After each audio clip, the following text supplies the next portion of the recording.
Bem, boa tarde a todas e todos.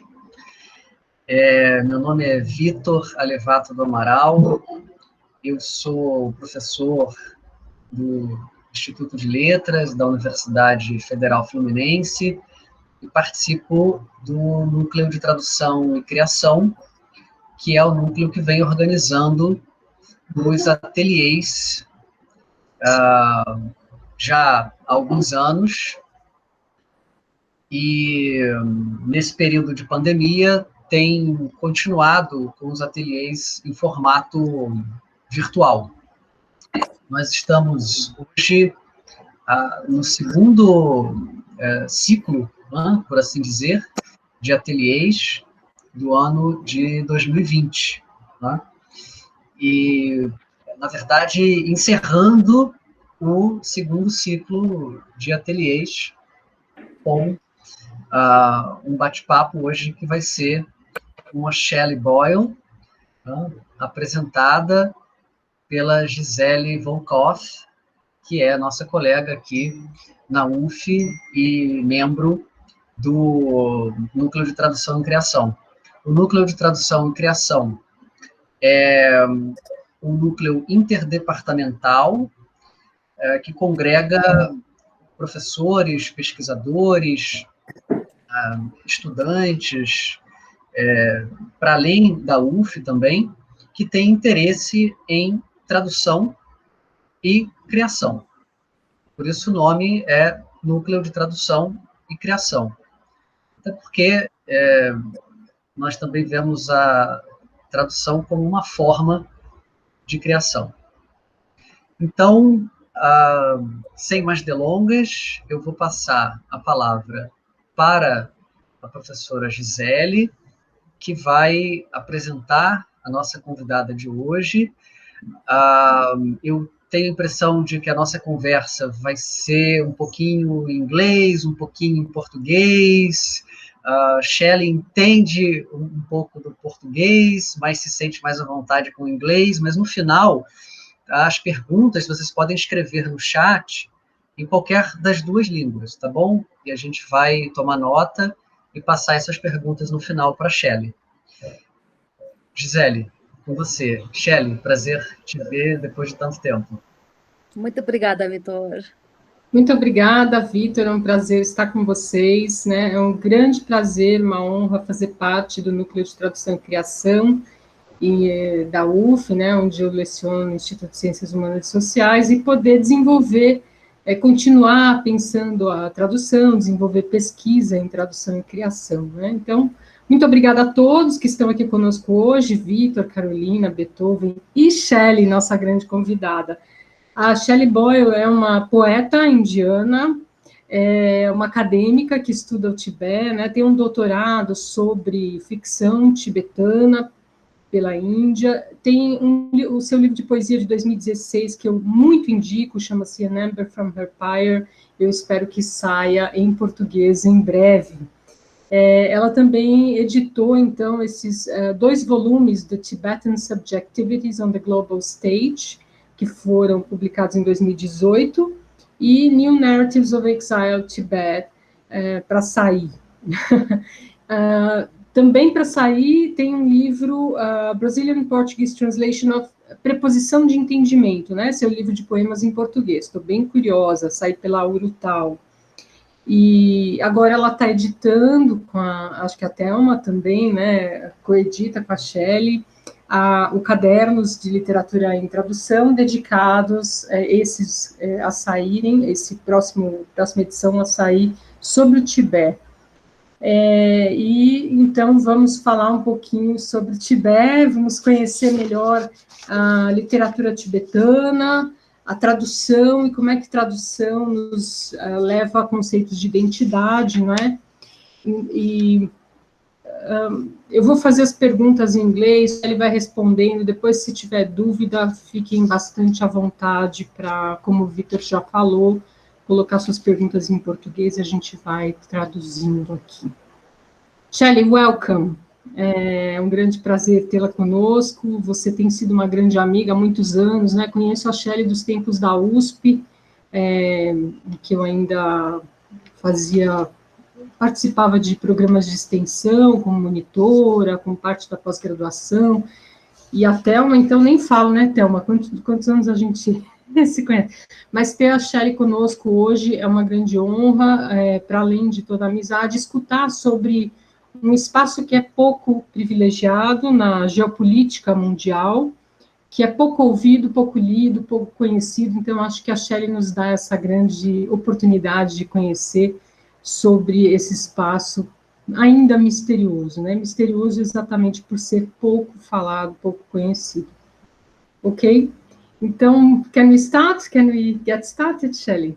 Yes, but before that, I like to, eu quero agradecer, muito obrigada a você, Vitória, todo mundo, pelo ir aqui, pela essa oportunidade grande. Vamos conversar, falar sobre Tibete agora. Obrigada. Então, thank you. The first question I would like to ask you is, what is the history of translation in Tibet? Well, this is a very interesting question, because to answer this question, I'm going to get into three things. I'm going to get into the politics, the Tibetan political history, the Tibetan religious history, and the history of translation. These three overlap. In fact, when we say the word Tibet, what comes to mind is Buddhism, the Dalai Lama, right? Tibet is often held synonymous with Buddhism today. Since there has been a very long and overwhelming dominant history of Buddhism in Tibet, which started in the 7th century AD with the act of translation. This is very interesting. In fact, the written history of Tibet goes back to 7th century, and it starts with the act of translation. The 7th Tibetan king, whose name was Songtsen Gampo. I'll repeat the names because I know these names are unfamiliar for most of us. The 37th Tibetan king, called Songtsen Gampo, in the 7th century AD, he married two queens, one from China, she was Buddhist, and one from Nepal, she was also Buddhist. This triggered the king's interest in Buddhism. And then he sent his minister, called Sambhota, to India, the land of Buddhism, to study about Buddhism. When Sambhota came back from India to Tibet, he brought with him a script and Buddhist scriptures. So they realized that they have got the religious texts, they have got Buddhism, but how do they communicate? How do they bring this text to the knowledge of Tibetans? So they had to create a language first. In Tibet, there was a language called Bon.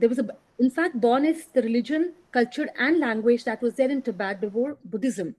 So Bon language was also called Zhangzhung script.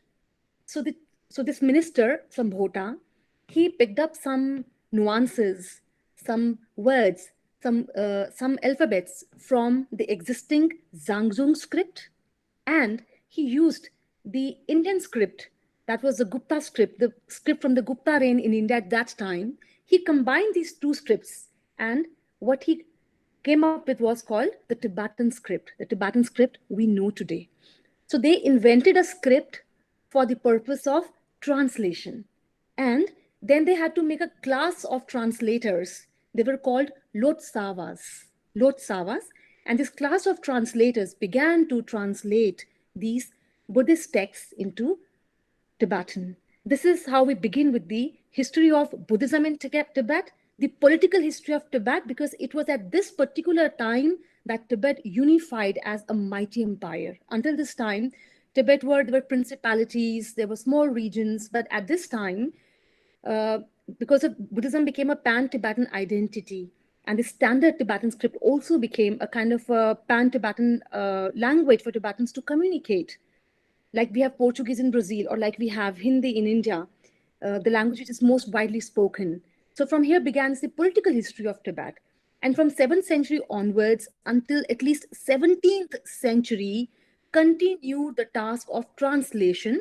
There was time in between when there was no translation, there was fragmentation of empire, but it got back. So what happened at that particular time, there was an Indianization of Tibetan culture, the existing Tibetan culture. But this Indianization of the culture was not meant to colonize Tibet. Unlike we had the westernization of Indian culture, that was because India was being colonized by Britain. But it was not the case with Tibet. The Tibetan existing identity was very strong, and it was something that the Tibetans imported inside Tibet rather than something coming from outside, someone coming from outside and imposing on you. So it's a very different dynamics in which this activity of translation existed in Tibet back in time. And then the Tibetans, they invited many Indian masters, many Indian saints who came to Tibet, and they worked with Tibetan translators to translate this Buddhist scriptures in Tibetan language. And you know, many of these scriptures in Gisele, very interestingly, many of these scriptures are now no longer available in India. They were destroyed during the Mughal rule. And now, but these scriptures are available in Tibetan language. So this is briefly the history of translation in Tibet back in time. And this continued up till 17th century. And then there was a certain intervention in the 20th century, which I think is too long to talk about right now. Excellent, Shelly. I have the impression that the same way Tibetan history is can be thought about two different countries, one before 1950 and one after 1950. I believe literature and translation more or less follow that sense, because all documentaries, or most documents we can have access to from the West regarding Tibet refer to Tibet as before occupation, Chinese occupation, and after it. So I have maybe the impression that translation follows that sense, and literature, so I am also interested in hearing you talk about literature, which is your specificity regarding Tibet, right? But we can, you know, so many topics here. I mean, another thing I would like to ask you is, what is the contemporary scenario of translation in Tibet? If we are talking about two Tibets, if we think about contemporaneity, so what's the contemporary scenario of translation in Tibet, please? Yeah, Gisele, I really like your observation. You know, you're quite right when you say that we have a Tibet before 1959 and after 1950, let's say 1950. You're quite right about it, because there was a very huge intervention in Tibetan history with the Chinese occupation of Tibet. When Chinese came with the Tibetan, their People's Liberation Army, 40,000 army men in 1950, there was definitely a lot of changes that happened in Tibet thereafter, and very dramatic changes. I would say that actually then after that we have three Tibets since 1959. We have a Tibet of the past that people are very nostalgic about, that they want to preserve, Tibetans want to preserve. And there's a Tibet that is after 1950 inside Tibet, which is occupied by China and which is very controlled, and where which is completely different from what it was in the past because of the Chinese reforms and their state activities inside Tibet. And we have a Tibet in exile, because in 1959, the Dalai Lama fled to exile with 80,000 Tibetans. They fled to, and when they fled to exile, very interestingly, I'll tell you, when they were fleeing to exile, their houses, monasteries were being bombarded, and they had to flee with whatever belongings they had. They didn't really have the time to take everything with them. But at this particular point of time, many Tibetans, you know what they carried with them to exile? They carried their precious scriptures. You know, Tibetans, because this journey is very difficult. It is crossing the Himalayas, you know. And many Tibetans, they lost their toes to frostbite. They lost their fingers. Some Tibetans lost their children on the way. There are these very, very touching stories about this flight that Tibetans had at that time. But what did they carry with them? One very important thing that they didn't forget to carry with them was the scriptures. You can imagine that the scriptures had that kind of value because it was the archive of their identity. So they brought with them to exile the archive of their identity in the form of the scriptures. And now to answer your second question about the contemporary scenario. So what happened when Tibetans came to exile with the Tibetan scriptures, the very precious Tibetan scriptures, these began to be translated in English. For 3-4 reasons. They began to be translated. One, because now what happened in the earlier 20th century, Tibet was a very, you know that Tibet is a landlocked country. It's a country which is very inaccessible, not very easy to go there, even for the Chinese for that matter. It's very landlocked. It's called the third pole of the world. It's called the roof of the world, right? And this country was not easily accessible to people. And in the early 20th century, Tibetans had become very close in their mentality. They did not really want to let people come in because they were afraid of invaders.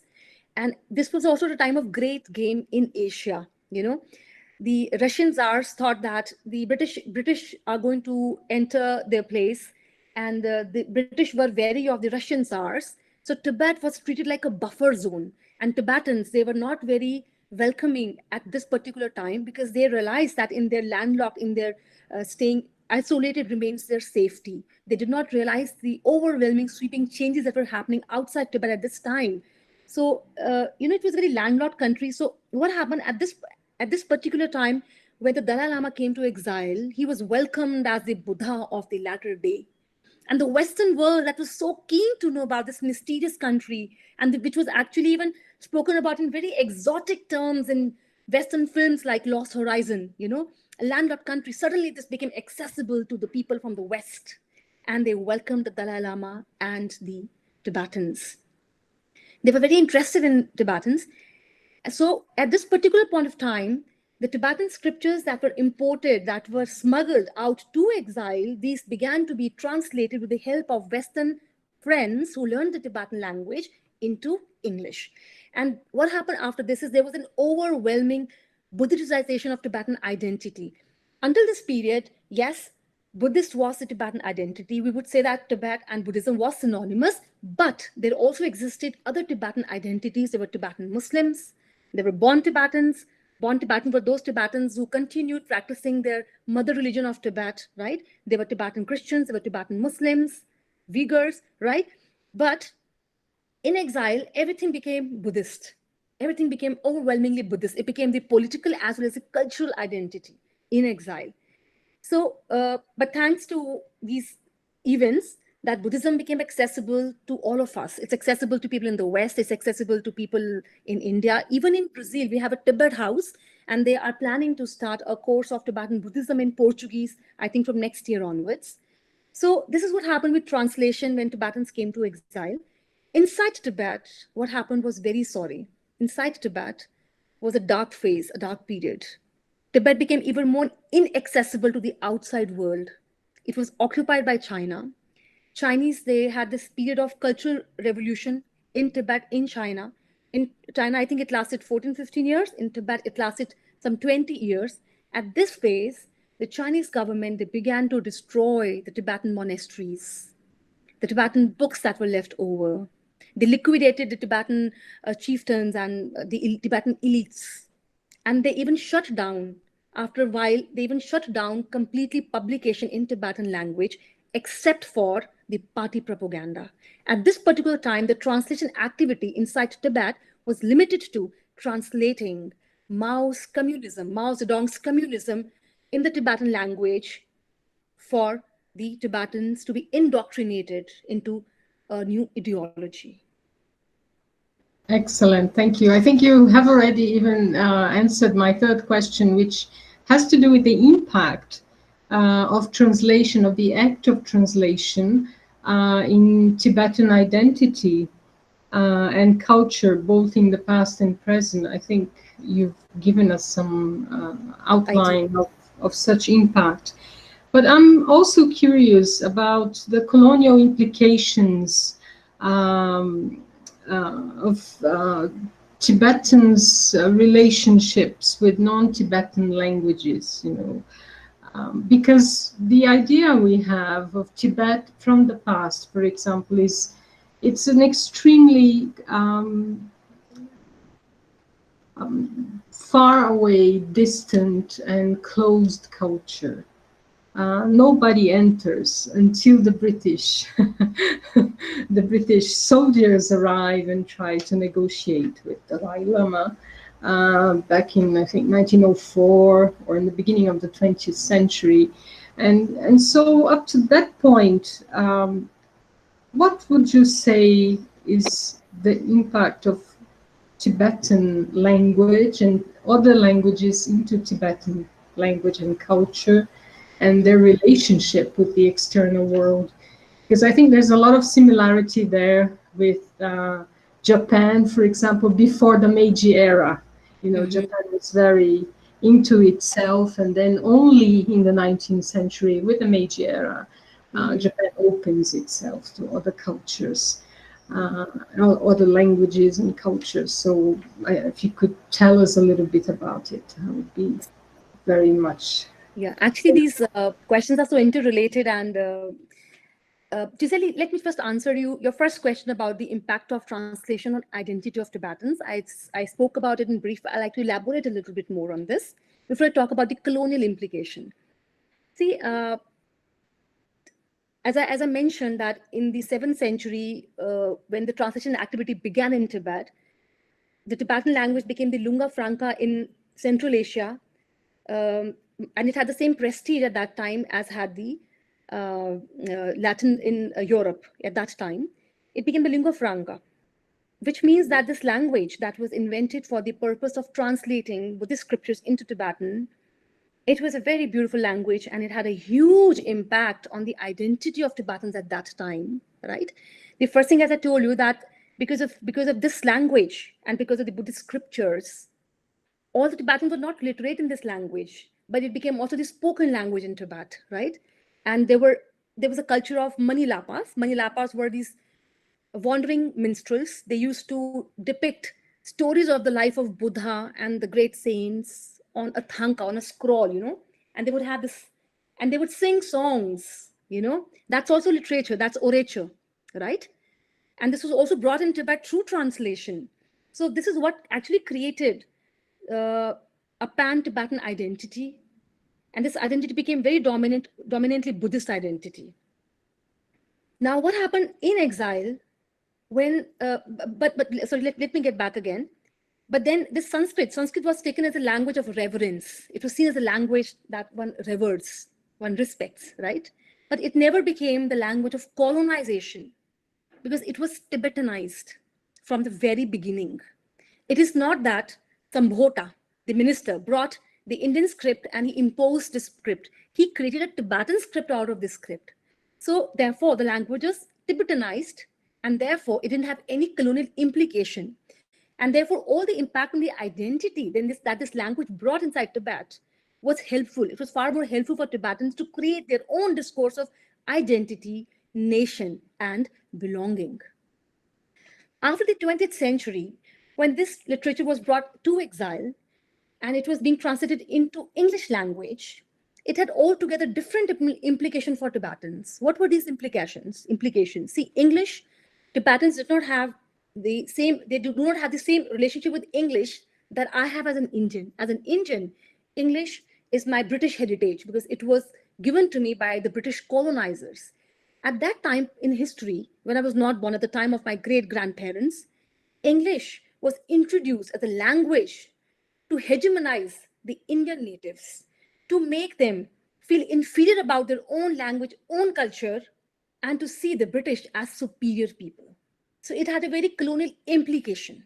In India was created a Babu class. A Babu is a class of those elites who learned the English language, and then all the colonial ideology percolated downwards, you know, because it's in a pyramid. At the top, we have this elites, the hierarchy, right? And everything percolates downward to the masses. But the same thing did not happen inside Tibet when Sanskrit was taken into Tibet. Now, again, the relationship of Tibetans with English is different than mine because it was a tool for Tibetans and a language of oppression. However, there's another kind of colonial impact that this language has on Tibetans in exile. What is this impact? If we look at the English literature on Tibet, we see that the Tibetans in this literature are mostly seen as very exotic, otherworldly, monks who can fly in the air, monks who live for hundreds and hundreds of years, right? The Tibet that we confront in Anglo literature is a Tibet of a very romantic imagination. And now, when Buddhism came to exile, it was received on the very same plane, on the very same level, right? But for Tibetans, it was the archive of their identity. When Tibetans said, this is our literature, this is our heritage. They were talking about their identity, not about themselves as exotic beings. But for people in the West, it was received in a very exotic manner. And what happened in this process? The political identity of Tibetans became secondary. And what became more important was Buddhism, non-violence, peace. But what about the political identity of Tibetans? It became very secondary. So even though English is not the language of colonization for Tibetans per se, but it has similar kind of colonial implication for Tibetans that it has for India, that it had for Indians and other Asians. That is exoticization of Tibetan culture and everything Tibetan, right? Inside Tibet, now to answer this question, what happened inside Tibet, the colonial implication of the imposition of Chinese language on Tibetans. You know, if we read Gugiwa Thiongo, who wrote this text, Decolonization of the Mind, he talks very importantly about the role that language has in creating our identity. Language to us, it's our mother tongue. He says that for Chinua Achebe, the African language English can carry the weight of his African language. He says, not in my case.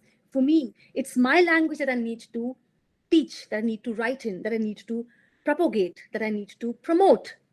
Because when I do this with my language, what am I doing? I am empowering the peasantry.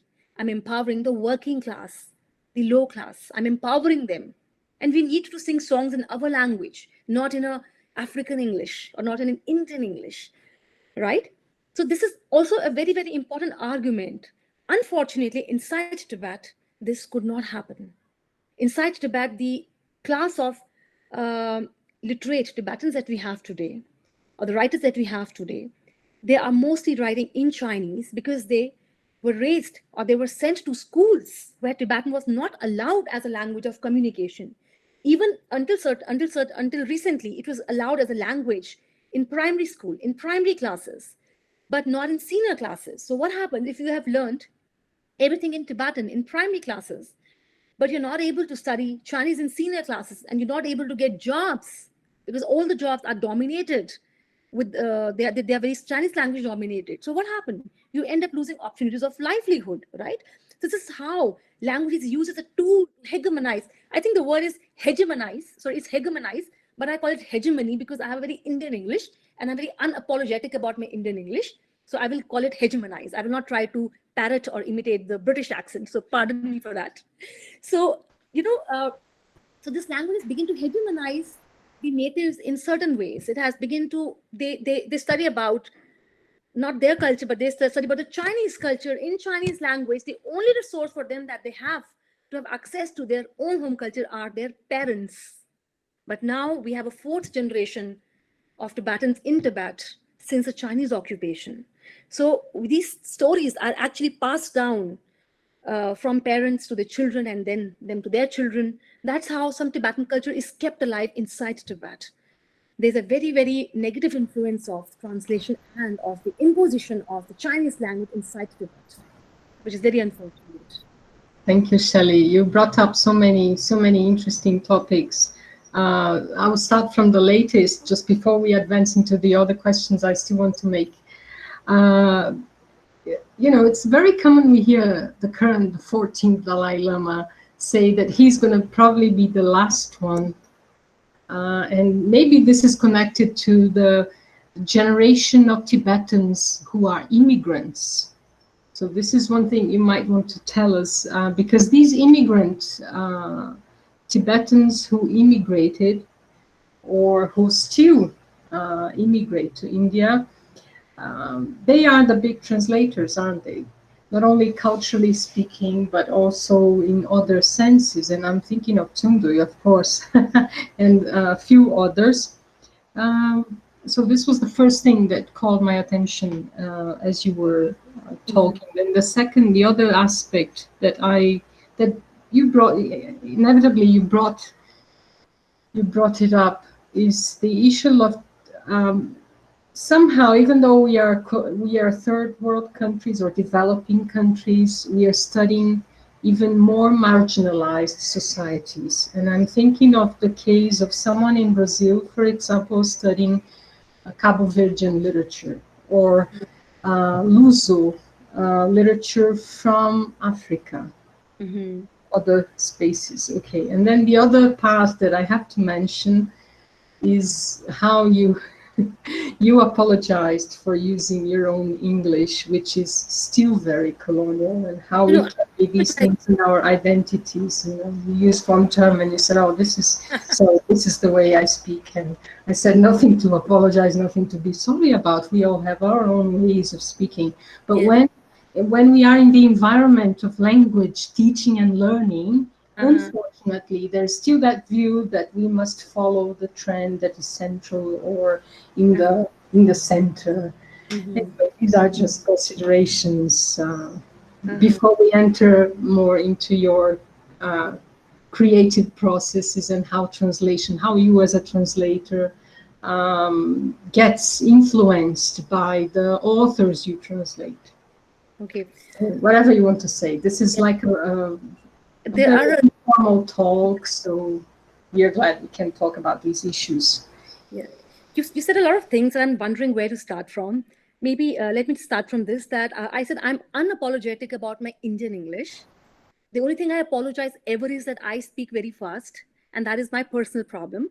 But I'm unapologetic about my Indian accent. That is who I am, and that is who I will remain. And I am very happy with who I am. So I meant to say I'm unapologetic about it. But yes, you're right. We have a standard English that we must follow.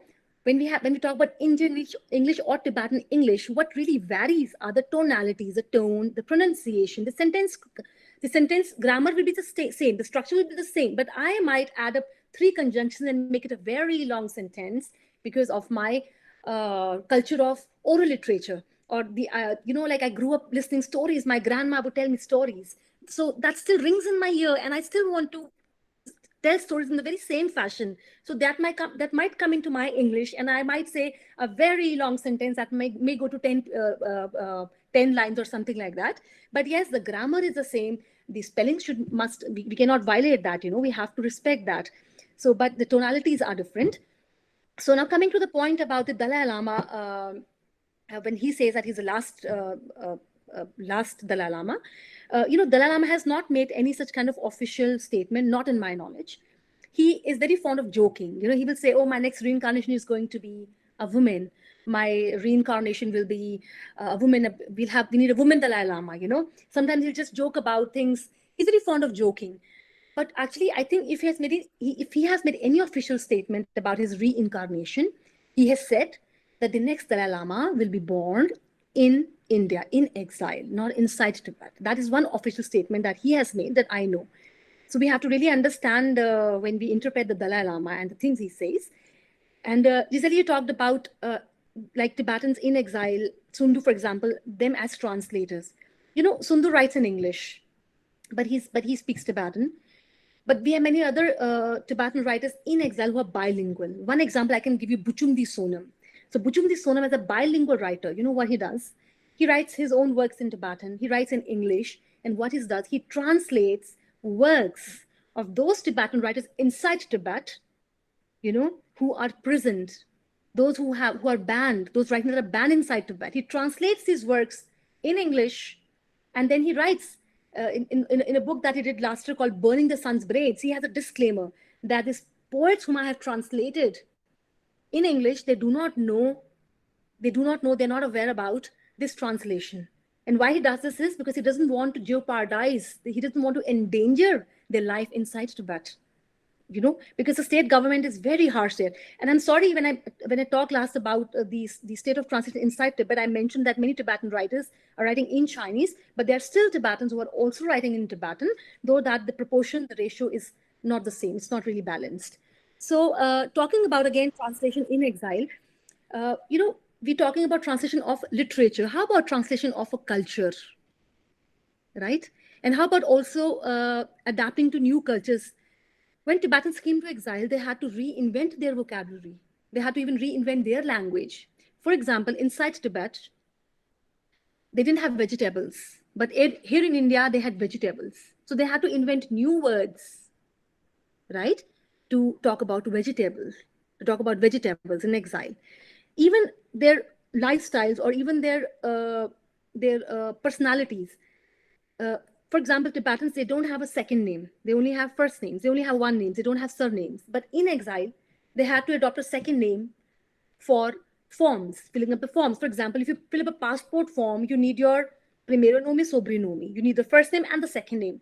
So many Tibetans, what they did, they put their name, for example, Tenzin. So they wrote Tenzin. So now they're called Tenzin, officially called Tenzin. But many of them also, what they did, for the surname, they picked up the name of the Dalai Lama. Dalai Lama is called Tenzin Gyatso, which means the ocean of compassion.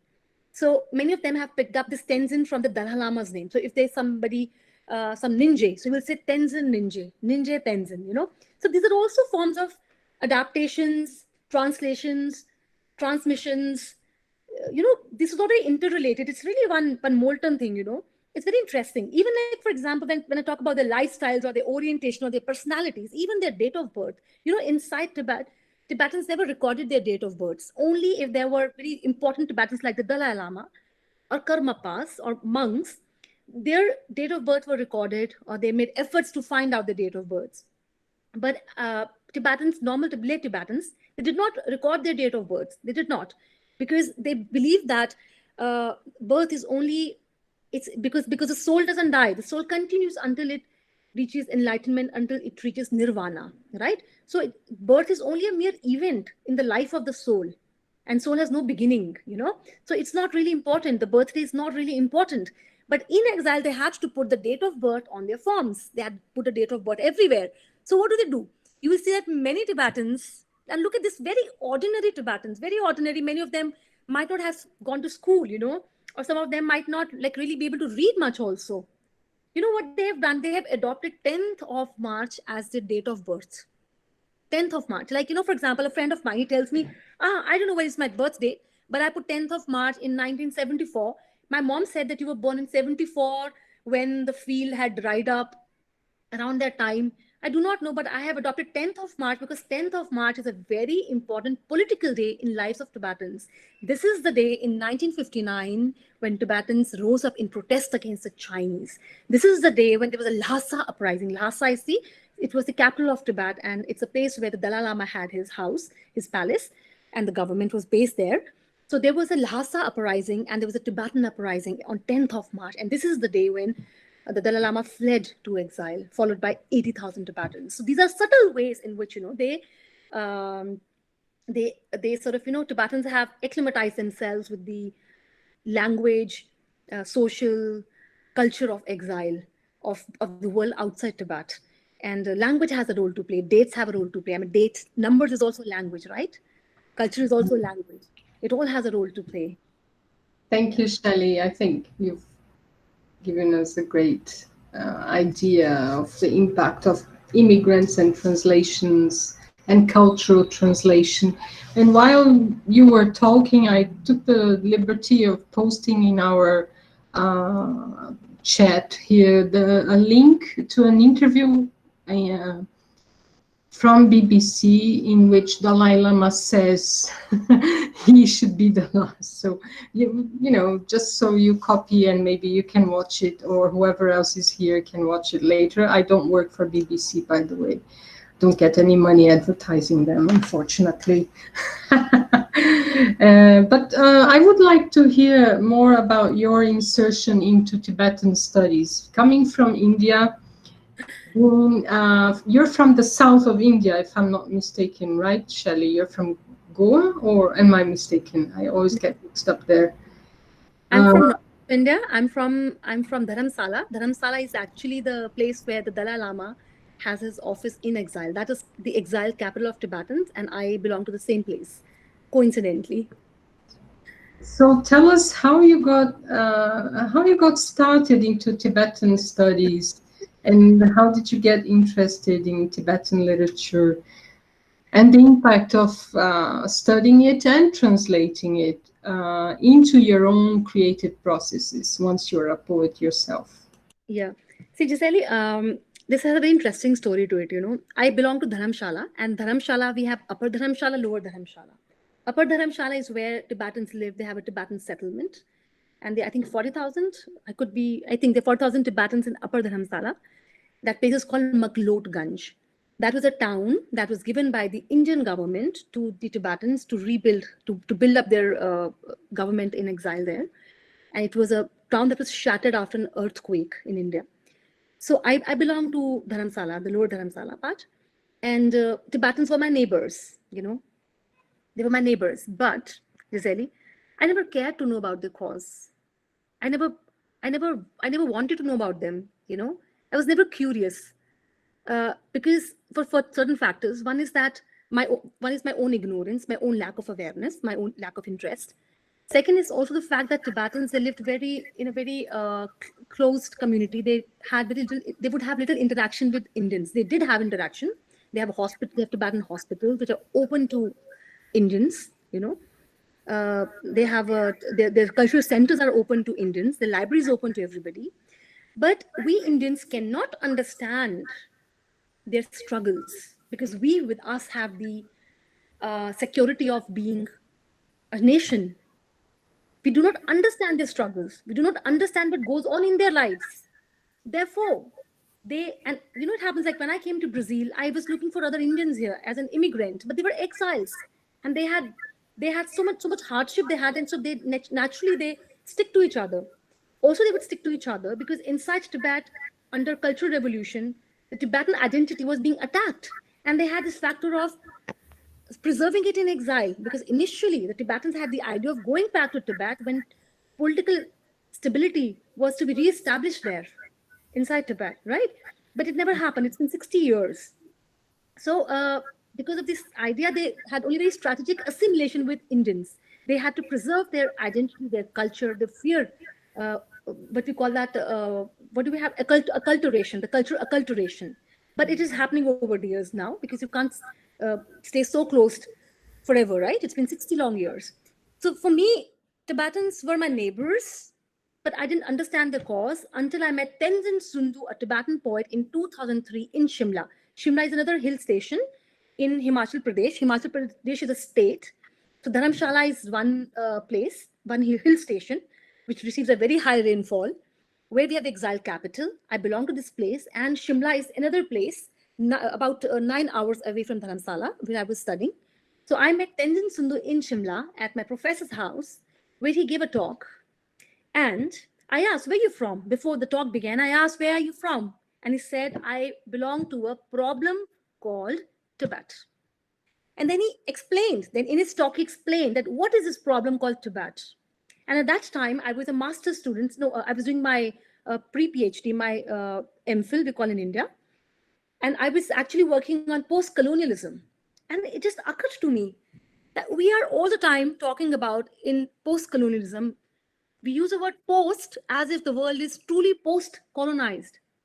There are no colonies in the world. What about the living and ongoing colonies like Tibet? It really struck me, you know. So I was very surprised.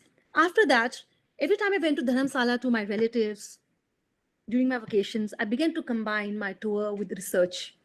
And then I began to invest myself. You know, so Dharamsala, it was a place of momos. You know, momos are very Tibetan. We think momos are Chinese. No, momo is a very Tibetan food.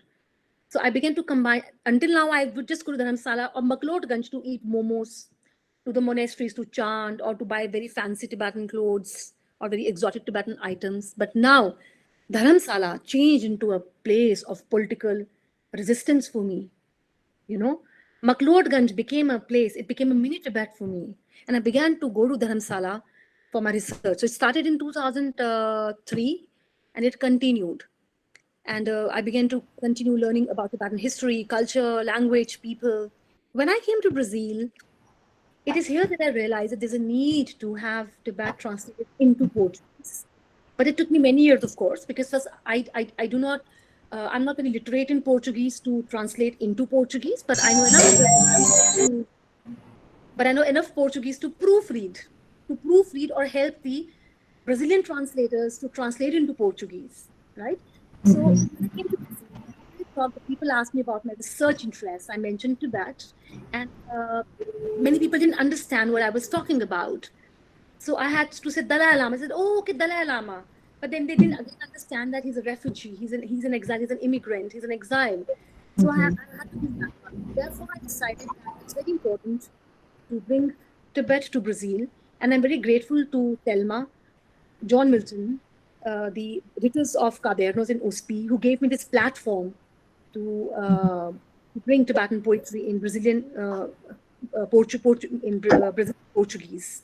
So tell us a bit more about this special issue, about the choice of authors and translators. Tell us what you can about the forthcoming edition of Cadernos, please. Yeah, sure. The first thing is that when I decided to bring it here, Thelma and I had a discussion that we should really narrow down the focus. And actually, this translation has been going on for some time. For example, Virna Teixeira, who's a neurologist and a translator, and a poet. She has translated poetry by Milarepa. Milarepa is he's a monk, he's a saint from Old Tibet. And he has the same stature for Tibetans as Shakespeare has for the English-speaking world, you know. So I have some classic poetry, and I have poetry also in translation of Tibetan writers inside Tibet who write in Tibetan language. And I have their related translation in Portuguese. But for this specific issue of Cadernos, we decided to focus on exile. So what I really had also playing in my mind was that normally it happens that when you talk about religion, the political cause becomes eclipsed. It becomes overshadowed. So I decided to focus on the exile Tibetan poets, because when I say exile poetry, I'm sure everybody would question why exile. You know, they already begin to think that, okay, so Tibetans are in exile. And that is a kind of a clue to investigate further into the political tragedy of Tibet. Now, but this exile poetry is not necessarily all about exile. It's not like a freedom song. It's not like a propaganda poetry where all you're talking about is resistance and exile. Because exiles in 60 long years, they have developed their own narratives of living, belonging, their own issues, like the feminine issues sometimes, you know. So the poets that I have selected, it's very interesting. You know, I'm very excited about this. I'm very happy to talk about this. We have a range of poets. Some of them are monks. For example, we have Chogyam Trungpa, who passed away, and he's a monk from Old Tibet and who came to exile when he was a young boy. So Chogyam Trungpa he's the first Tibetan to have written a poetry book in English. So we have monks like Chogyam Trungpa of that generation, and we have monks like a very young guy called Tenphun. Tenphun was growing up in Tibet as a monk. His parents passed away. His aunt sent him to a monastery, enrolled as a monk, but he secretly was reading other books because he was interested in literature. So as a young boy, he fled to exile. In exile, he gave up his monkhood.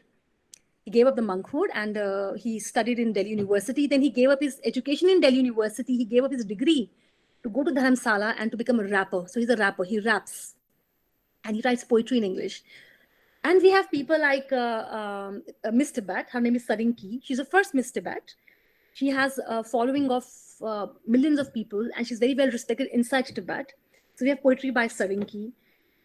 We have a very eclectic mix of poets in this particular anthology. So you have people who are representing the generation of Tibetans who were born in Tibet, generation who were born in exile, generation who fled to exile. We have all kinds of people. We have a very young poet. Her name is Kalsang Yangzom, who is who's an aspiring academic. She teaches in Delhi University.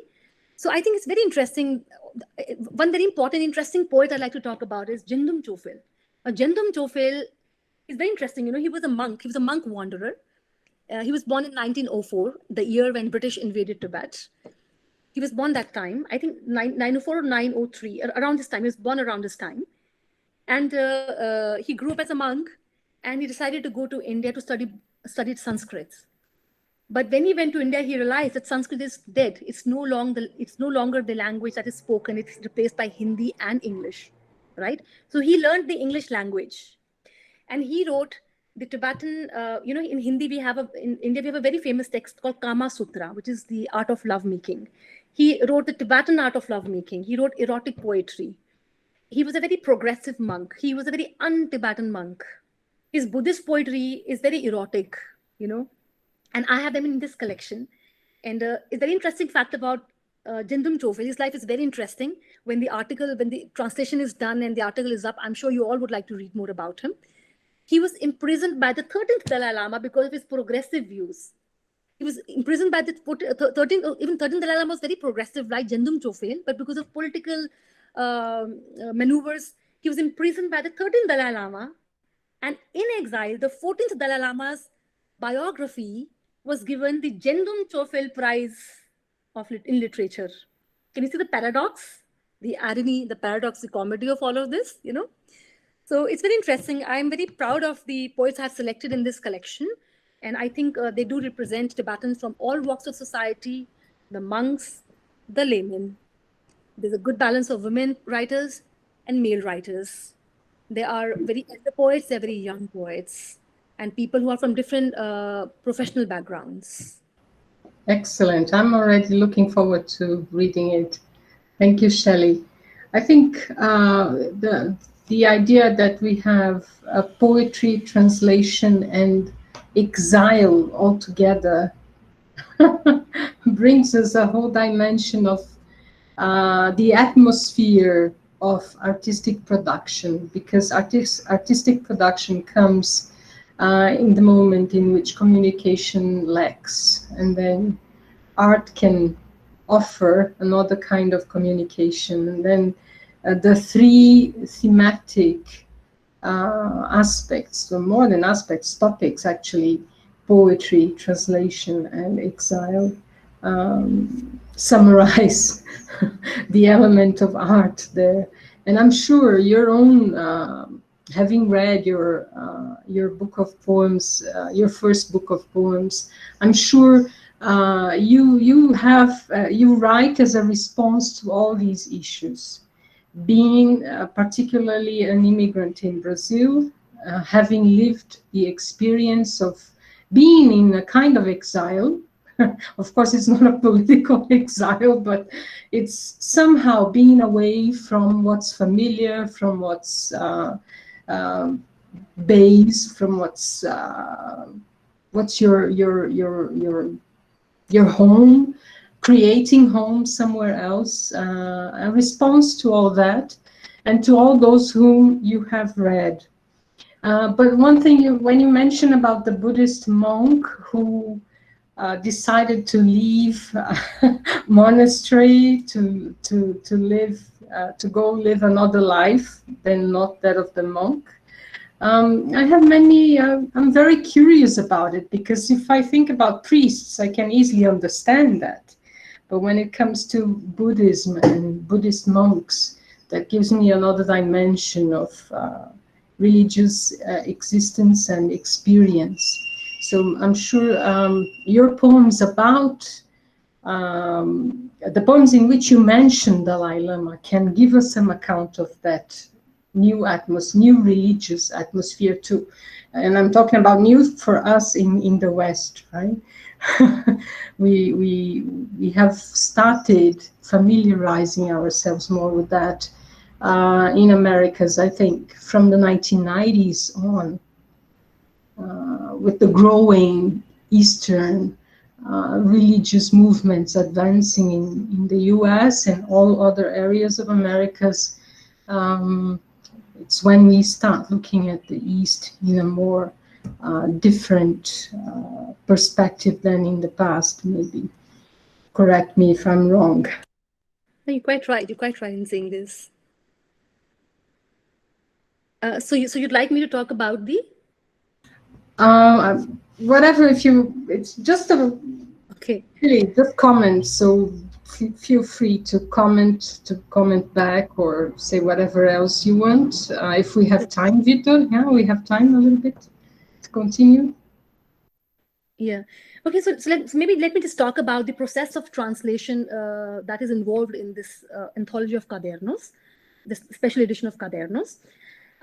It's a teamwork. It's a big teamwork. And I'm very grateful to all the translators who came forth to translate, and to the poets who sent me their poems to select from, and also to some places like Shambhala Publishers, who gave me the permission to translate poetry by poetry of Trungpa.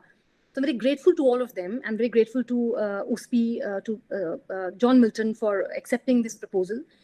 And this translation is a teamwork, not only in terms of logistics, but also in terms of translation.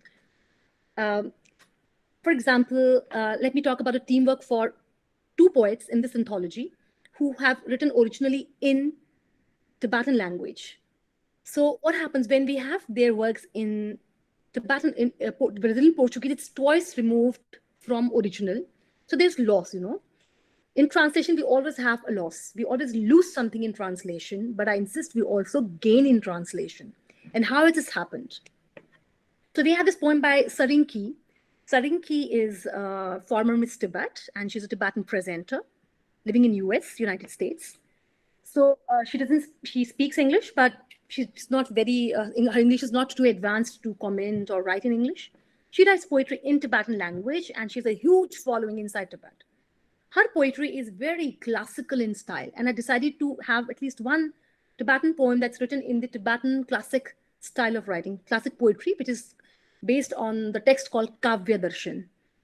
So her poem is very classical in style, and her Tibetan poem was translated by a freelance translator called Lakpa into English, and that was translated into Portuguese by Thais in Brazil. So we have 3 translators. We have 3 versions of the poem: Tibetan, English, and Portuguese. And in these two versions, what has gone is not only a technical translation, but also creative interventions, which were necessary to capture first of all, the essence of the poem. Second, wherever possibly, the form of the poem, and third, the music of the poem, which is very important, right? Great. Excellent. Even I had to interfere in between at times, and that's why I say my Portuguese is not good enough to have this conversation in Portuguese, but it is good enough to proofread these poems. So when I had to intervene, for example, the translator for snow mountains, he used the word montanhas geladas. And I said, it's better to say montanhas nevadas. So she agreed. Thais agreed that this would be more close to the original. And what happened in here in between, the Thais, she had several questions. So she put the questions to me. I sent the questions to the translator and the poet. The English translator and the poet. The English poet, the poet in Tibetan, she wrote her comments. Those comments were translated by Lakpa into English, and then Thais took them in Portuguese. So you see, it's a teamwork. It's a real teamwork in which a lot of intervention has gone, creative intervention, and also research has gone. Another poet like this Jendum Chofel, this monk wanderer, who's being translated by Hugo Lorenzetti. So he told me that he has, I sent to Hugo about more than 100 poems of Jendum Chofel to select from. I sent him so many poems because Hugo was very, very keen to translate this poet. He already had familiarity with, he was familiar with works of Jendum Chofel. He said, I would be very happy to translate not just few poems, but the entire book. I said, so here's the book. Make your choice. Make your selection of poems. Okay. He said that he chose more modernist poem of Jendum Chofel than very Buddhist poems because he wanted to avoid the possibility of exoticizing Tibet in his translations, because then there's too many terminologies. You use these terminologies, you create endnotes, you create footnotes, and somehow if you have too many footnotes, sometimes necessary, but many times it's footnotes, they kill the joy of a poem, because the poem needs to be interpreted, not explained through footnotes, So he chose, and then he said that the modernist poetry of Jendum Chofel that he has chosen to translate, in this poem, he felt there's some kind of a same similarity he found with Mariji and Raji. So I was very happy to hear that he could find some similitude between Mariji and Raji's modernist poetry and Jendum Chofel's modernist poetry. And he also chose some poems of Jendum Chofel that are written in English, because Jendum Chofel learned English and he wrote some poems in English. So in English, Jendum Chofel used the word small mouth. And he used the word small mouth, the curiosity towards the English language, because it was a new language for Jendum Chofel. So Hugo said that now when he has to translate small mouth into Portuguese, he would say boca pequena. That's a very literal translation, but how would he capture the curiosity or the innocence? He said, so I thought the better way was to say boquinha instead of saying boca pequena, boquinha, So this is very interesting.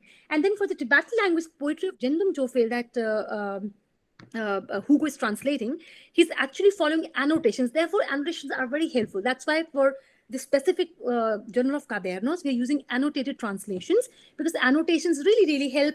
Somebody wants to translate in Spanish, perhaps, and they want to use the Portuguese version, then they will understand that what has gone in the process of translation.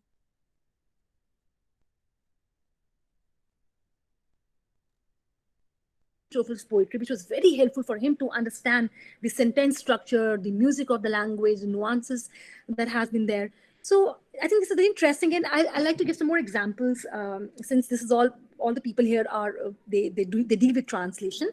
Like Thelma was translating this poem by Sonam Somo. So this poem has this word called shupa. Now shupa is a Tibetan word which means the Tibetan dress. And Sonam Somo, in her English poem, she has retained this word shupa because it is a Tibetan English for her. She's not like writing Tibetan dress. She says my mother's shupa, because shupa is a Tibetan dress. So now Thelma has to retain that word in Tibetan, in Portuguese as well. She will retain the Tibetan word. But this Tibetan word, when I said shupa, I'm sure everybody here began to smile, because shupa is a word I hear these kids in this parquinho, they play it down here and they say shupa. It's a swear word in Portuguese, right? So you don't want to bring that kind of an anti-climax. You want to bring that kind of a comedy when you're reading such a serious poem where the poet is very nostalgic about her mother and she wears her mother's shupa, her mother's dress. So you have to find a solution. So one solution is to give a footnote, but it is best to avoid footnotes. The footnotes should be given only if very necessary. So what she did her research, she Googled, she spoke with the poet Sonam, and this word shupa can also be called chupa. It's also be called chuba, shuba. So she used that word, she used that spelling, shuba. And this is very interesting, when Tibetans are translating their literature, their culture for people in the West, they're also translating their names.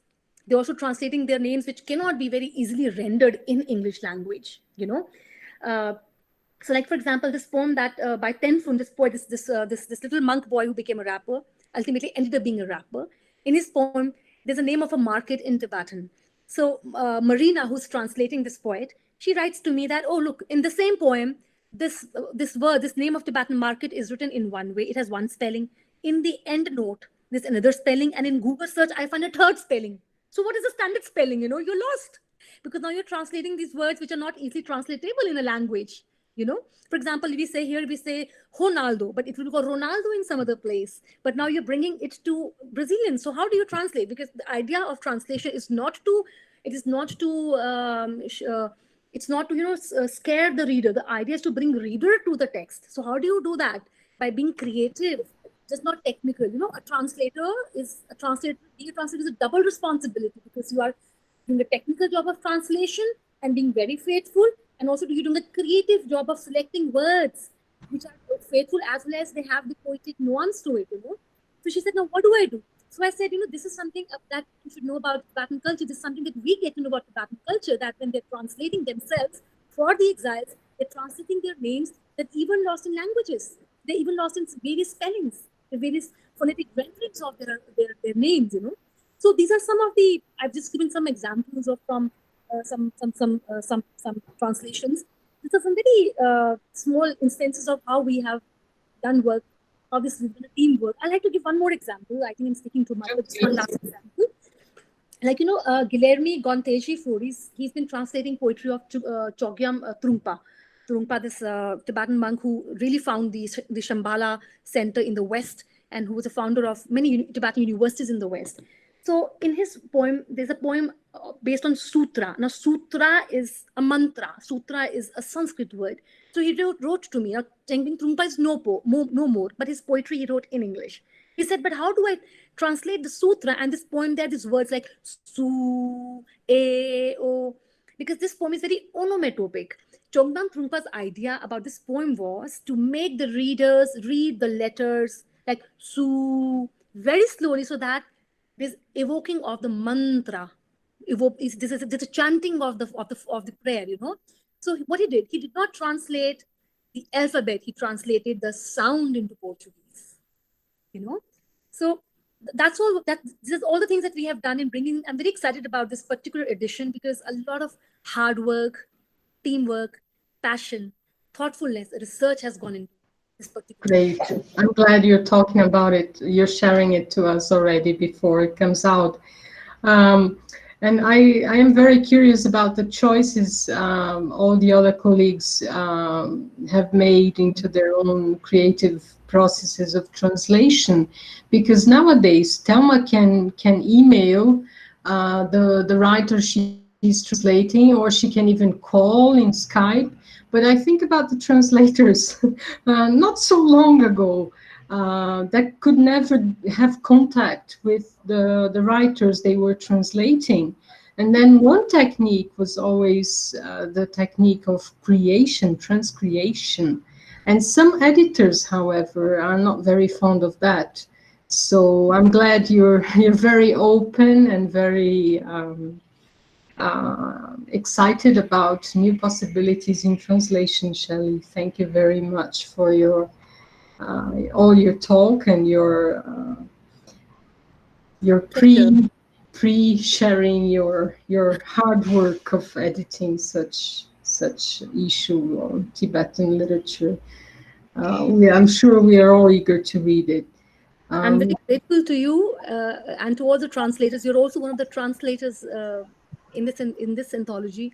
Gisele, I really wanted to request you to read one of your translations of the poem, if you can do that. Actually, Shelly, maybe we can show you we can show the folks here the video, because I put your reading of the original and my reading of the translation into Vitamina de Poesia. So I can even put it in the chat here. People can access it later. I know you had earlier requested me to read one of my translations of your poems.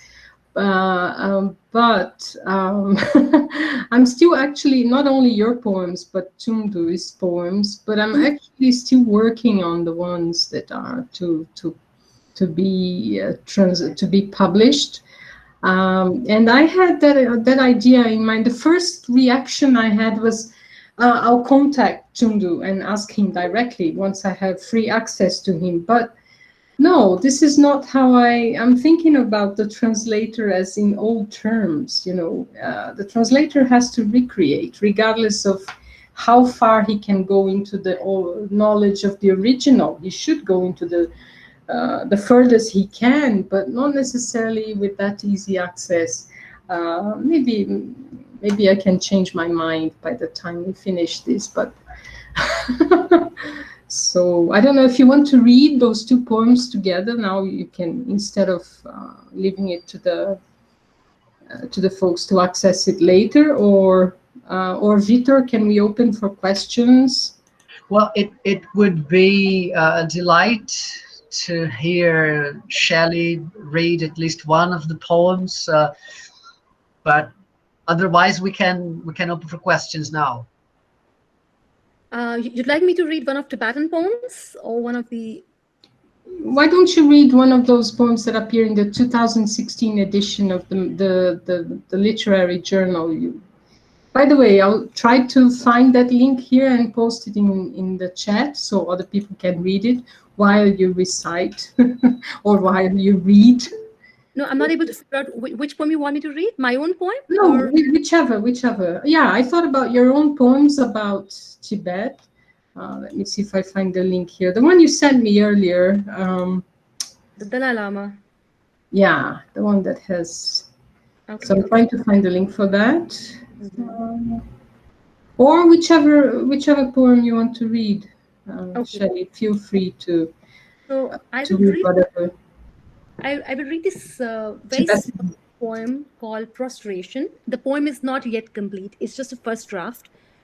I've been thinking about, a lot of people ask me, have you met the Dalai Lama? Because I'm doing research on Tibet, so it's expected that I have had a private audience with the Dalai Lama. No, I haven't. I've never had a private audience with the Dalai Lama, though I belong to the same place. I spend my vacations at the same place where he resides. I have met Dalai Lama in public. For example, he comes to give a talk and I am there in the audience among thousands of people, one among them, But I've never had a private audience with the Dalai Lama. But I see photos of people on Facebook elsewhere, those who lucky, the ones who in the front row, or those who are able to have a private audience with him. You'll see it in these photos, the Dalai Lama, he will hold the hand like this, he'll always hold the hand like this. When he hold the hands like this, that holding of hand, like in India, we have a very subtle expression, haath pakarna in Hindi, which means to hold for security, for protection, for comfort, to give you company, to be with you, So I have seen these pictures, and I have really, really wished that this moment arise in my life also, that I hold the Dalai Lama's hand. And people say, oh, but the Tibetan elites, people there, why don't you ask one of them to arrange a meeting for you? But then I say that, would I really be happy doing that, to have a backdoor entry?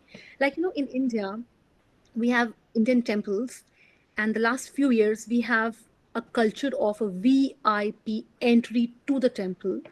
VIP means very important person.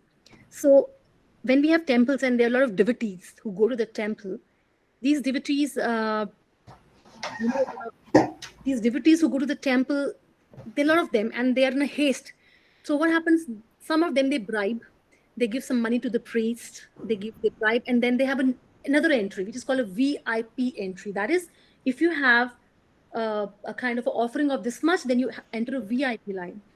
I feel when you do this, when you are actually making a class in a temple, you bring classes in a temple, you're really not there. You are dividing God among the VIPs and the non-VIPs, commoners. So I feel really uncomfortable about this. So I really wish that someday, when I'm in one of these gatherings, I get to meet the Dalai Lama. So I wrote this small poem. It's actually just a rough draft.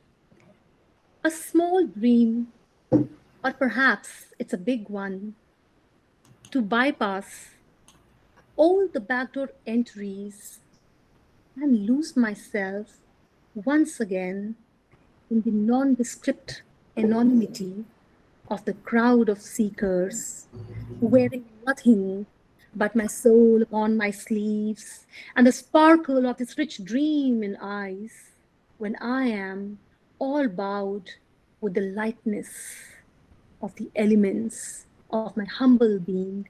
May I get to hold just once in this lifetime the hands of the ocean of compassion, His Holiness the 14th Dalai Lama. Thank you very much, Shelly. So here's an attempt.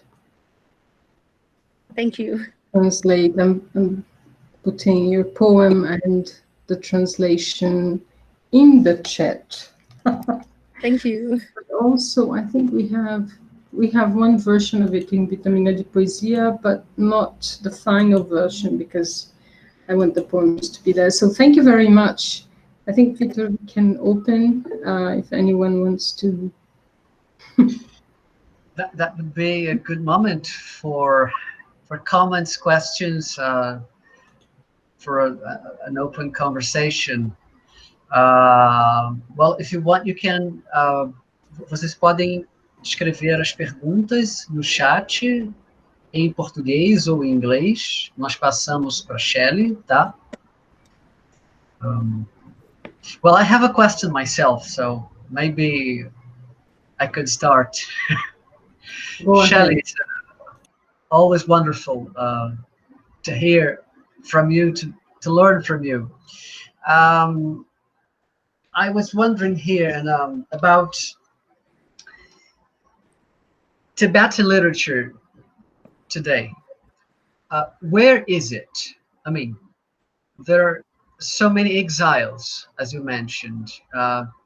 So where is Tibetan literature made, created today?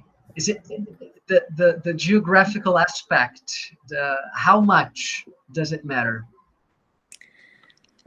Vitor, you've asked me a very complex question, I will try to answer this question, but let me tell you that the answer to this question is open. It is as open as the identities are open to process, to formation, to change, I really think that though Tibetans in exile, they have made a virtual Tibet. They have created a replica of Tibet in exile. And some scholars even say that today, if you have to see the real Tibet, you have it in exile, you don't have it in Tibet.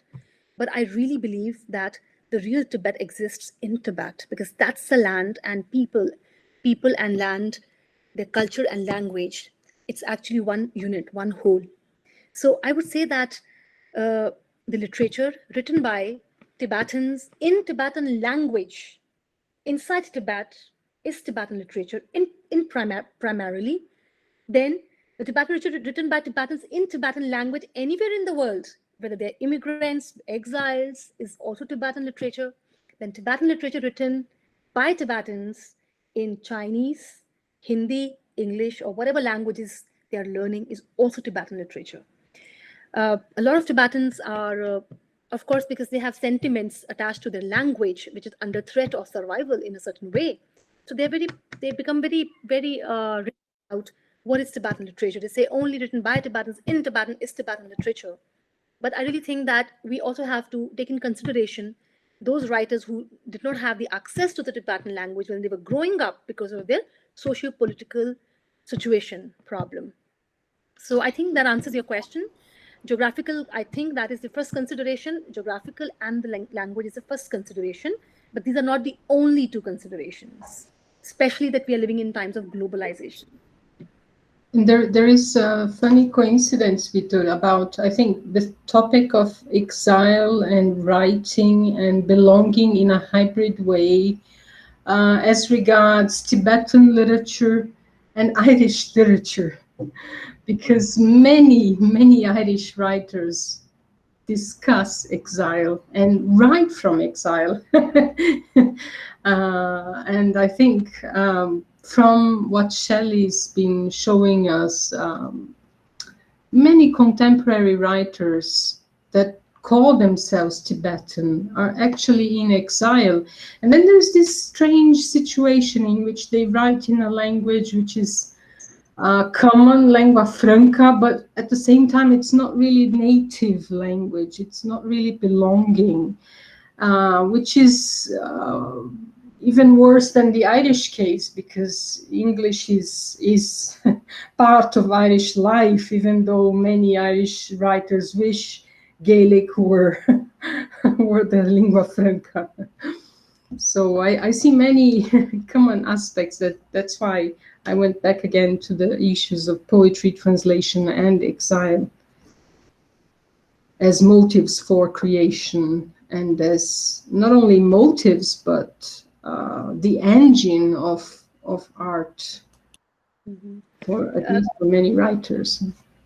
Gisele, did you notice one thing? You translated a poem by Tenzin Sundu, this Tibetan poet Tenzin Sundu, who grew up on a roadside. Her parents were road construction laborers, and I'll just introduce Tenzin Sundu.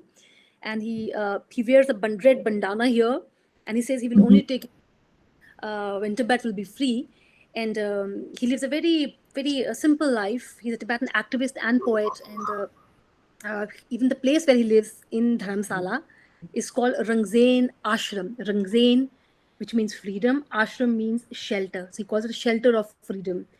So this Tibetan poet, you translated one of his poems called Recipe. If you notice, in the very last line of this poem, the poet writes, freedom means Rangzain. He does not write Rangzain means freedom, but freedom means Rangzain. You know, this inversing, it's a political, it's inviting the English-speaking people world into their struggle, into what their word means in their language. Yeah. So yeah, when we talk about exiles, like, you know, the exile identity, I think the exile world is the exiles, refugees, immigrants are, we talk about cultural globalization. So they have a very important role to play, and language is very central to this, and how they mix the languages to create new languages for cross-cultural dialogues. Any other comments or questions? You can use the chat, people. It's open for discussion. But you know, Shelly, Gisele mentioned the Irish, and one of the things that I would like to ask you is about names of places. In the Irish context, in the 19th century, one way to impose the English language was through the translations of the names of places. So a place was known by an Irish, a Gaelic name, and then all of a sudden it had an English name, a name in English. That was very violent. Did it happen in Tibet? Yes, yes. My husband, he used to work for a company, and John's son, who was the owner of that company, this guy's no more, he told me that he went to Tibet when he was 16, 17-year-old. He took a caravan to Tibet, and he saw that there were these Tibetan letters written on the boards, Tibetan letters. And he went to Tibet after occupation, and he said that now it was all replaced by Chinese, and Tibetan was this very little font, only at some places. In Dharamsala, where Tibetans have their exiled capital, they have named everything after Tibetan language. For example, there's a Tibetan Institution of Advanced Studies that's called Amne Mache Institute. Amne Mache is the name of a very important mountain in Tibet. They have done that. These are all, very subtle ways of resisting, of surviving, of asserting your identity in a world of so many political maneuverings. Thank you. I think our sorry. Gisele, please go ahead, Gisele, go ahead. Yes, we have a question here from Carolina. She's Carolina Paganini, our colleague. She's asking Shelly if Shelly can talk a little bit more about the situation of Tibetan women and Tibetan women writers, please. Okay. Hi, Carolina. Carolina, right? Carolina? Yeah? Okay. Hi, Carolina. Thank you so much for this very bright question. I'm very happy somebody asked this question, Carolina, like every other society in Asia, let me not comment about Brazil or other places, but in Asia, especially in India, even the Tibetan society has been very patriarchal, but less patriarchal than, say, the Indian society, Historically speaking, Tibetan women occupied a very important place inside the household. She was the owner of the house. In some places in Tibet, there was even this is polyandry. That is many husbands. One woman and many husbands. Yeah, they say polyandry, right? Polyandry. They even had that in Tibet until a certain point of time. And women occupied, she took all the decisions, but she was not a part of the clergy. She was not there among the ministry, the Tibetan ministry. They were all monks. They were Tibetan women monks, but they were not in the ministry. However, when I talk about March 10 was a day that there was a political protest across the streets in Lhasa, which turned into an uprising. You know who started these protests? Tibetan women. They went out in the streets shouting anti-China slogans. They formed a women association in a matter of few days, and they protested and they said, China, go back. So they literally took the political destiny of Tibet in their hands.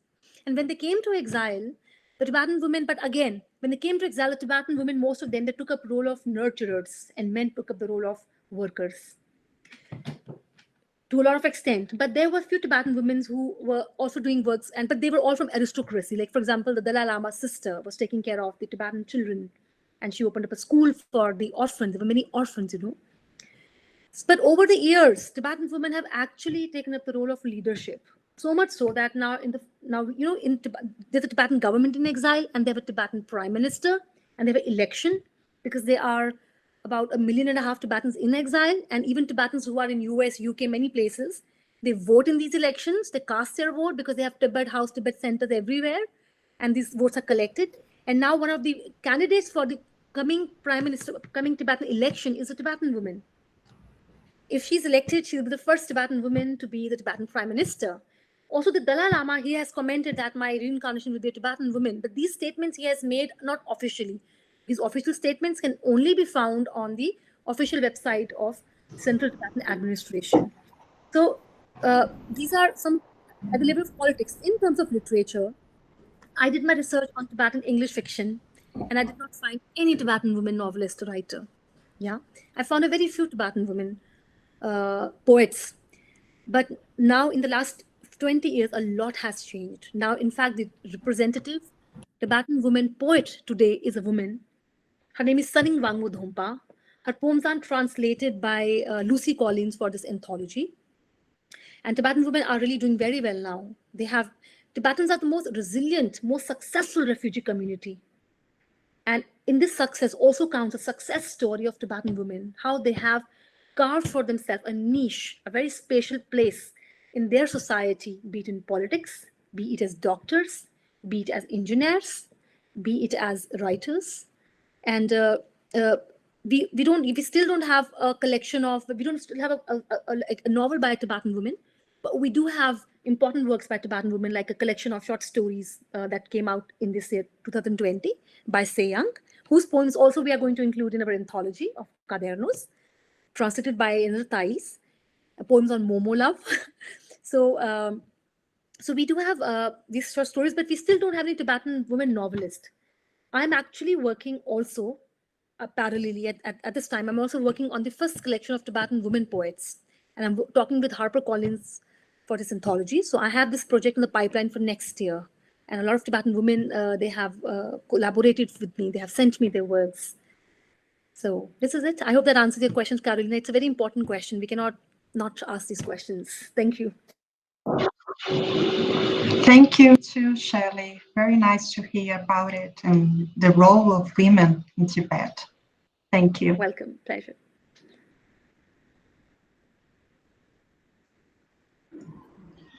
I forgot to mention in the beginning that Carolina Paganini is the coordinator of our Núcleo de Tradução e Criação. Good to see you, Carol. Nice to know that. Shelly, I'm also curious about education, literary education in India, because how much of Tibetan literature do people in India get to read or hear? You know, from your own position, as I asked you how you got started into Tibetan studies, I could get some idea from your answer, but if you could get into that as well. Not really, not much. See, Tibetan literature until recently has been classical literature. It has been Buddhist literature, right? And though a lot of people in the West take an interest in Buddhism, Indians have only begun to take interest now, because we have so much of our own religion in India. We have so much of Hare Krishna, Hare Rama, and all these alternate, religions, and we have all of this in India. So, but recently, a lot of Indians have begun to take interest.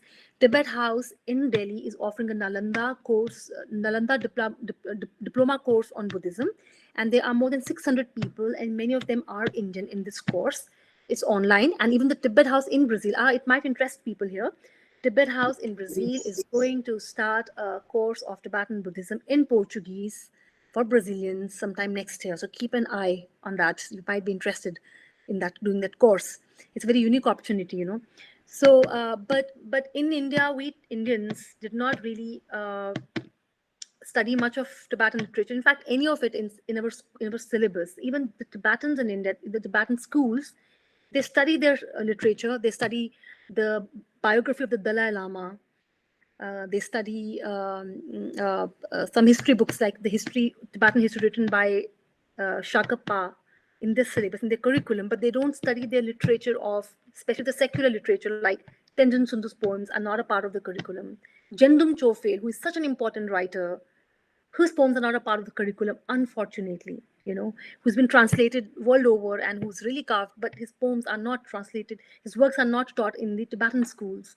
Because for the Tibetan society, the classical literature is where they have the archive of their identity, and they still continue to revere that. They feel that if they have to study literature, they have to study the classical literature, which is not very easy to study. You have to actually study that wholeheartedly. It takes you 15 years to be a Geshe. Geshe is the equivalent of PhD in monastic studies. It takes you 15 years to reach that level. Thank you. So I think, do we still have any comments or questions, or we can start? Thinking. Can I talk? Can I speak something? If you give me permission. Yes, go ahead. Well, so first of all, I would like to congratulate Shelly and you, Professor Gisele and Vitor, and the person who invited me. And well, I have some comment to make for Shelly that even I am from India and I'm from Jawaharlal Nehru University, New Delhi. I did my graduation in Spanish, language, literature, and masters also. So right now I'm doing PhD in linguistics in the University of Brasilia in Brazil.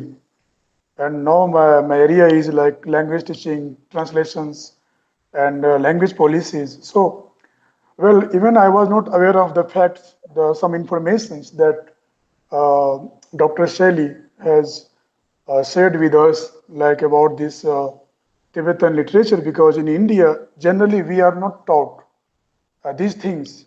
Yeah, we have some Buddhist center in the University of Delhi, in other parts of India, but generally we are not taught about the Tibet. I mean, in general, the curriculum of Indian universities, schools. But I mean, it was very, her lecture, has been full of insights that I came to know something, and I think in future I would like to know more about this, I mean, these poems, that, and I also liked her poetry that she recited right now. I mean, she's like that of 14th Lama, Dalai Lama. And I think that if you, Professor Gisele, Vitor, I think we have many things, in common, but since I'm in Brasilia, I see that people are not aware of the many things about India. I mean, see, if we to know, Gisele, well, if I talk about this Indian things and like Tibetan literature or any Indian literature, we have to have some, Indian, in Sao Paulo, there is Vivekananda Indian Cultural Center. In Brasilia, we don't have. In Rio, we don't have. I mean, actually, we don't have a proper center where a Brazil being a huge country, I mean, it is, the population of Brazil is 210 million. It is the big in America and after USA. So I think we don't have that like cultural center that where a Brazilian can go and can look for this literature.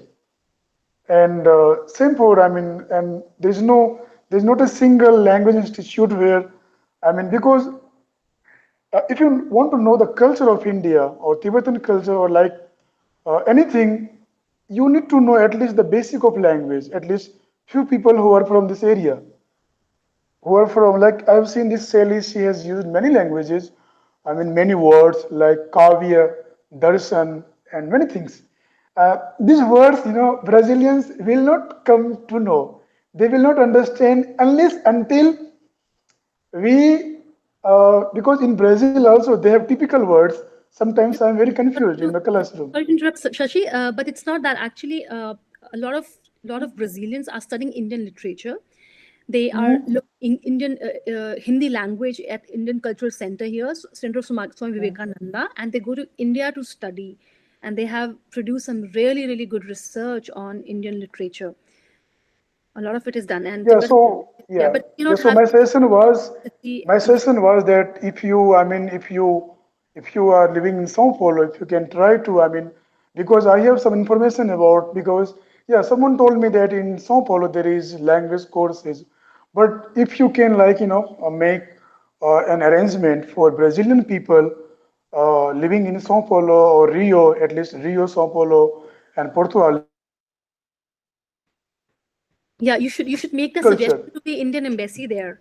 You could even talk because even like Tibetan culture that we have in India today, it has an Indian dimension to it. So I suggest you, this is not the right platform to address this concern. I think the right thing is to talk to the embassy that you have in Brazil. No, it was just my suggestion that if there is mechanism in Sao Paulo in Brazil to show them the Indian literature in Brazil itself. Those who can't afford to go to India and they want to know about these things in Brazil. So it was just a second comment, but first was like that I like this lecture and many information that I came to know through you. Thank you very much for this information. Thank you, Jaiswal. Yeah. Jaiswal, is that how I say your name? Jaiswal, is it? Yeah, my name is Shashi Jaiswal. Jaiswal.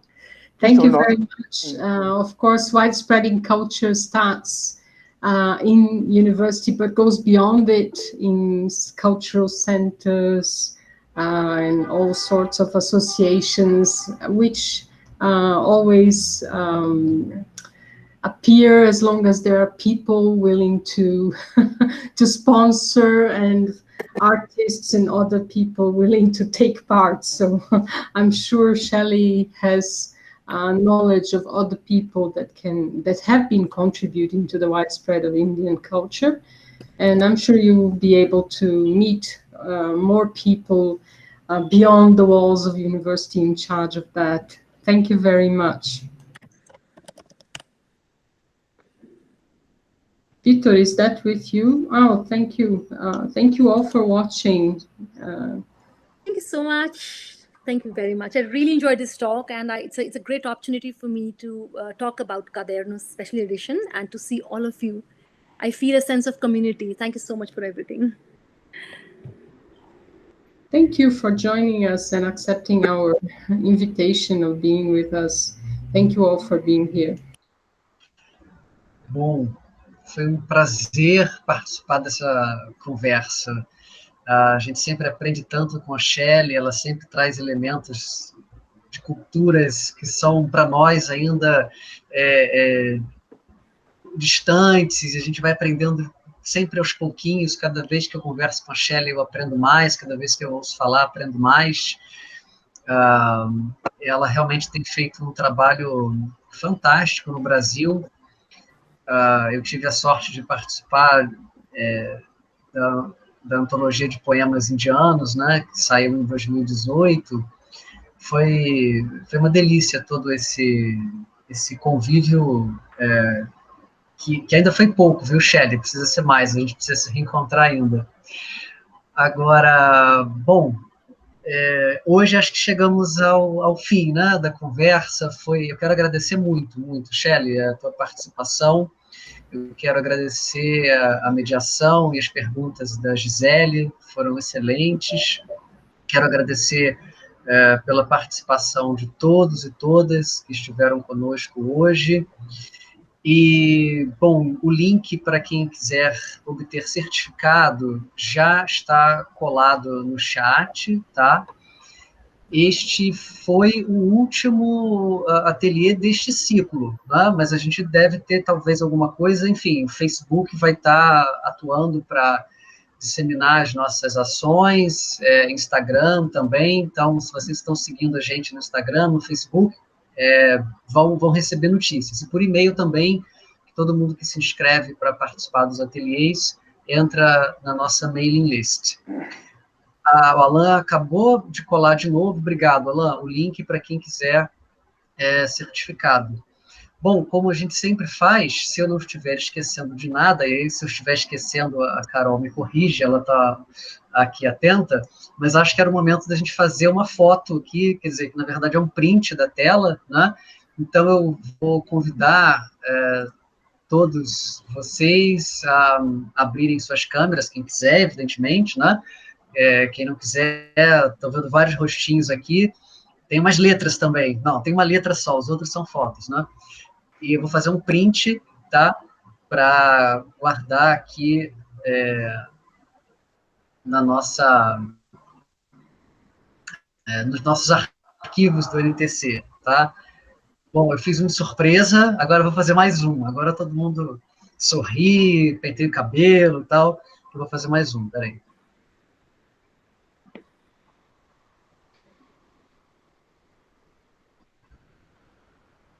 Foi. Então, gente, maravilha, essa conversa foi muito boa. Obrigada. Nos vemos no próximo ateliê, que um dia voltará a ser presencial. Eu acho que logo, porque na UNB aqui já começou muita coisa. Eles já começaram a abrir biblioteca para os funcionários e para os docentes, e também umas pessoas, uns escritores já começaram a começar desde